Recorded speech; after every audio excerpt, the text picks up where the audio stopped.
Today we're going to talk about something that pops up a lot in my role as an e-commerce coach or an advisor. I've gotten to see a lot of online retailers over the years, the 15 years that I've been doing this. While there's certainly plenty that reach great heights, going from the quintessential startup, sleeping on the floor of your warehouse, as one of my clients actually did, right up to making over $100 million a year. But we often only hear about the good stories, and it's fair to say that, like any industry, e-commerce is hard and there are a lot of failures. And in my experience, more than half of the businesses that approach me are approaching me because they're failing. This clip, I want to talk really about the common traits that failing businesses have and how to identify them and then how to get out of them. And whether you're a small business or even a startup, and you're just thinking about getting into e-commerce, or you might have just started and it's not really gaining traction, or you might be larger and making sales but not really making a profit or running out of money, the trends are the same. The reasons are often the same. And so recently I was coaching somebody who had a failing business 9 months ago, and she'd paid a lot of money to a coach who didn't really help her and who gave her this advice that's wrong.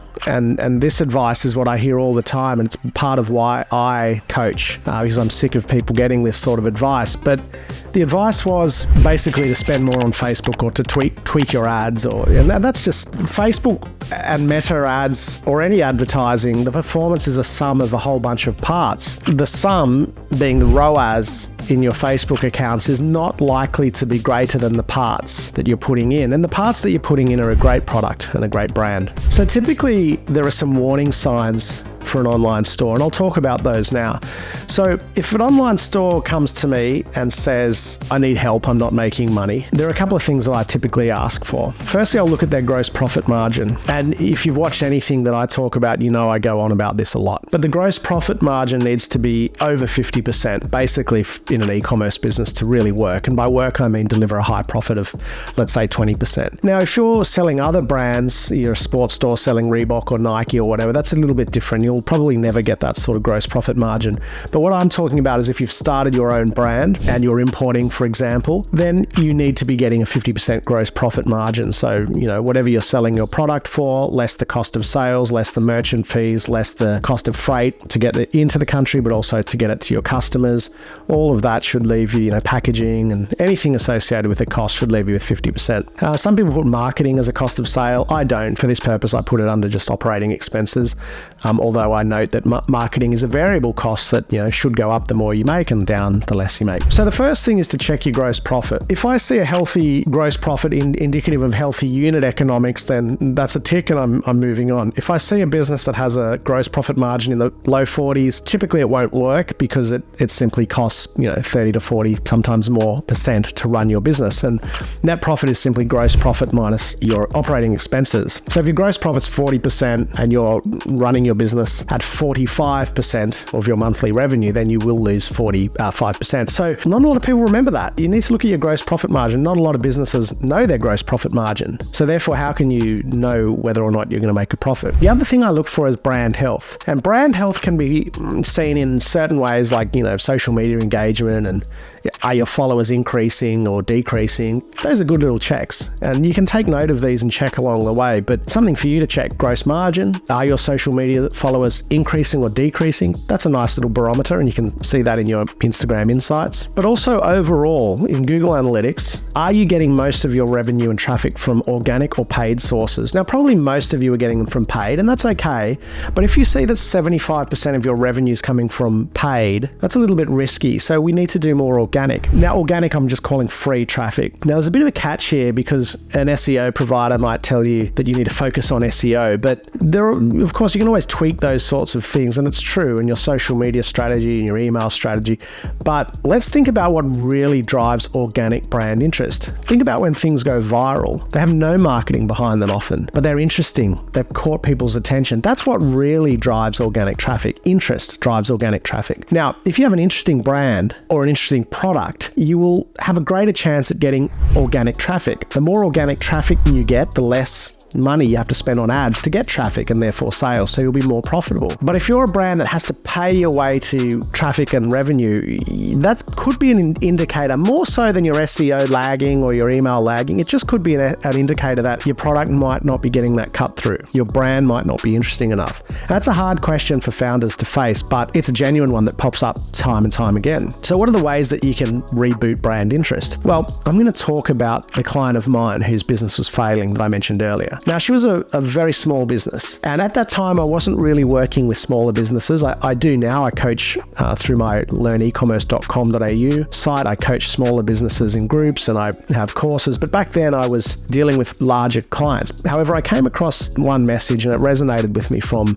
this girl, and she borrowed $15,000 from her father to start her business. She'd paid an advisor a bunch of money that he basically didn't give any good advice, and I felt a little bit sorry for her. So I was intrigued. I had a look at the metrics and the conversion rate was 0.5%. Now, your business is never going to work with a conversion rate of 0.5%. And what's worse is she didn't know her conversion rate. So she hadn't done that hard work to understand her business, to understand e-commerce business. And that's another area businesses fail. You've got to understand the business. There's no good me going into my car and popping the bonnet and trying to change the oil or trying to change the timing belt if I don't know how to do it. And just because I can open the bonnet and find the timing belt doesn't mean I should change it. And that's the same as online business. Just because you can open a store using Shopify, reading my book, Shopify for Dummies, that doesn't mean that you should. You've got to still pay due respect to the craft and learn about it, which is why I put out these videos. And so I looked at it and I could see this cycle. She was spending $300 or $400 a day on Facebook ads and she was making about $500. I told her that every sale was losing her money because she wasn't factoring in the cost of what she paid for the garments. But she said, if I turn the ads off, then I'll have no income. And that's a trap. You're in a trap.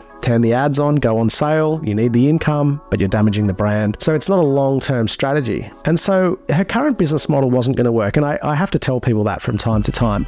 But here's the difference with her. She listened, and I suggested that she scrap her entire business model and do something different. So she eliminated the product that she was doing. She sold it all on sale, shut down the site for about 3 months really, and then rebooted with new product. And when choosing the product, we made an effort to choose a product that was in a category that was hot. And so her previous category was mass produced, lots of competition, price sensitive, and her product was nice, but it looked like everything else in every other store. Now, if you're selling a product that you can get widely available, particularly in department stores or on Amazon, you're up against it because you're dealing with competitors with bigger budgets and they will outspend you on ads, or they're getting a better margin on their products because they're buying in bulk. I think that's not a space that, particularly as a startup, you want to be in. You don't want to be fighting anybody on price. So she needed to find a product that could stand on its own 2 feet. And she went out and she did that, and she executed on it beautifully and strategically. And part of what she did was expand the breadth. And I love saying breadth over depth, because we don't need to order deep. We don't need to order too much stock. We need to order a variety of stock. So choice equals conversions, but not cannibalization. So we don't want to show too many variants of the same products. And that's a common mistake that brands make, is to fall into this trap of over-ordering on their inventory. And they don't need to. You've only got to hold enough stock realistically to last you for 3 months. And the goal roughly should be to move through your product in 3 months. Therefore, you're selling a third of your product that you've ordered. So if I've placed a purchase order, I've ordered 100 t-shirts, I want to sell 33%, so 33 units in the first month. And if your product margin, your intake margin, is about the 70% mark, where it should be, not gross margin, but your raw intake margin, your supplier price versus what you're selling it for, then if you sell through a third of your range, a third of that order in a month, you should be paying that order back. So you should be paying your purchase order back in the first month, and the second and third month you should sell the rest of the stock, and that's where the profit or the excess cash surplus is found. But if you're taking 2 or 3 months to recover the money, and then 4, 5, 6, 7, 8 months to clear it out, that's a long time that you're waiting to even get your cash back, let alone generate extra cash. And during that 7 or 8 months, guess what? Your audience wants you to drop new product, because most businesses that I see need to drop product monthly to keep traction going.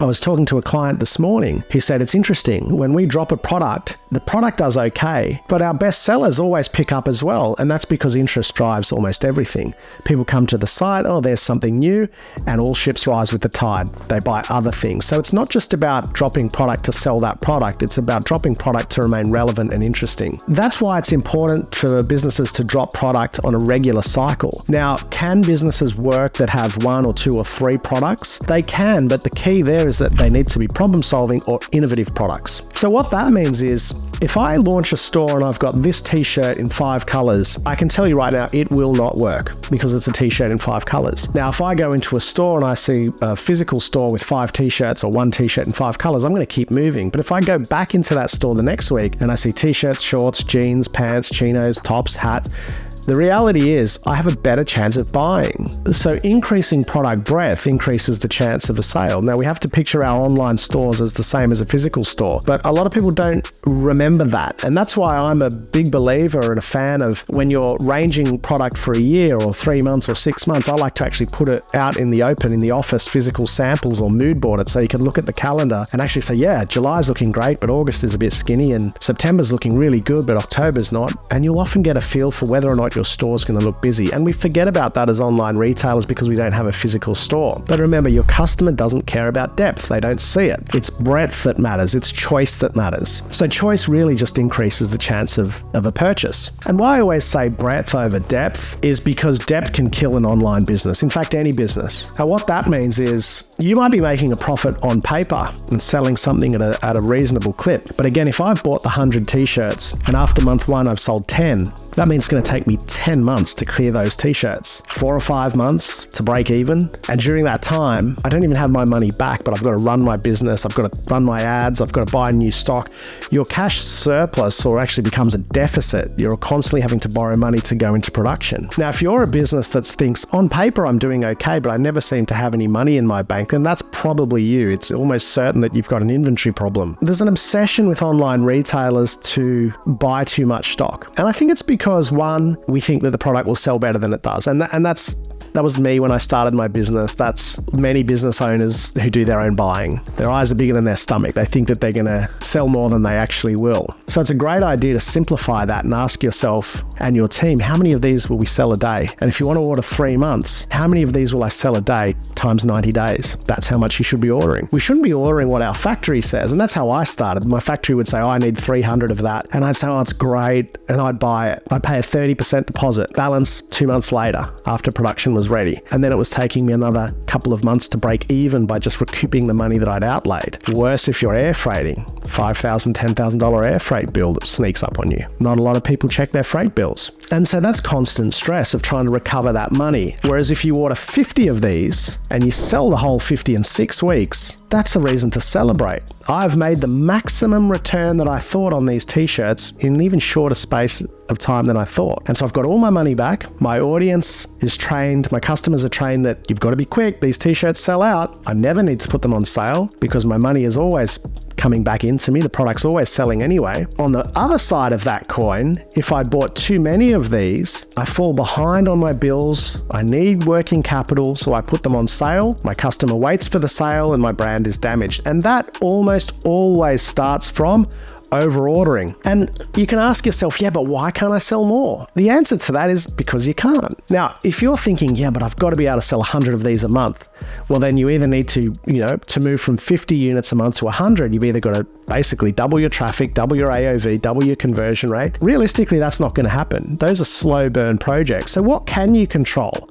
You can control how much you order. An average product becomes a great product when you get your ordering right. On the reverse of that, a great product can be a bad product because you've overbought. And sell-through contains 2 numbers: how many units you're selling and how many you're buying. And you have more control over how many you're buying than how many you're selling. And so I think, in summary, the key areas or traits where I see online businesses go wrong and how you can fix them is, 1, getting your ordering right and just keeping cover low.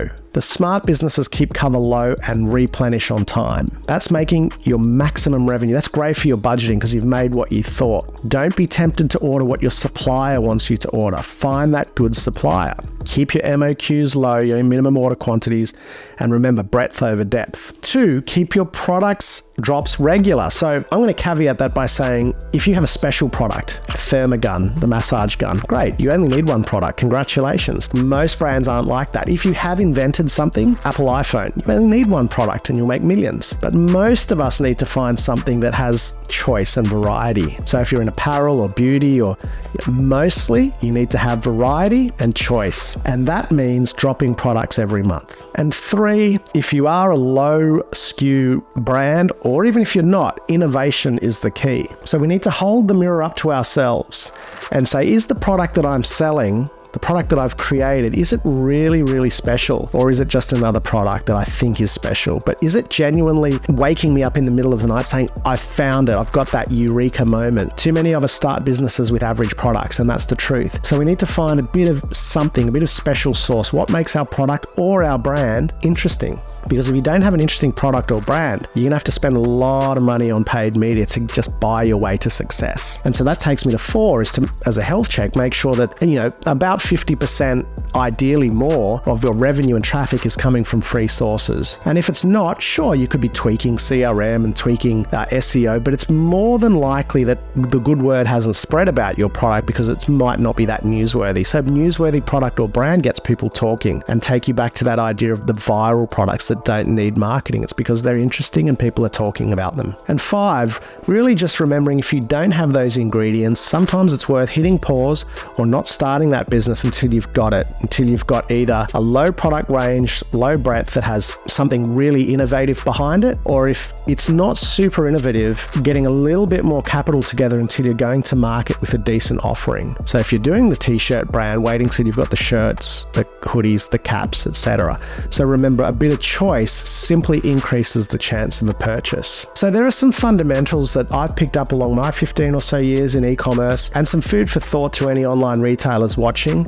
All of these are correctable with thought and strategy, but don't be mistaken and think they'll just correct themselves. They won't. Sometimes you need to take stock and actively change things rather than meandering along. Follow me at Paul Waddy eCommerce for more. Feel free to comment or reach out to me in socials if you want me to clarify any of that. Remember the analogy of my car. Just because I know where the timing belt is, it doesn't mean that I should change it. Same goes for e-commerce. Learn the fundamentals, learn the business basics, learn how to make money, the art of making cash, and then you're much more likely to have a successful long-term career as an e-commerce entrepreneur.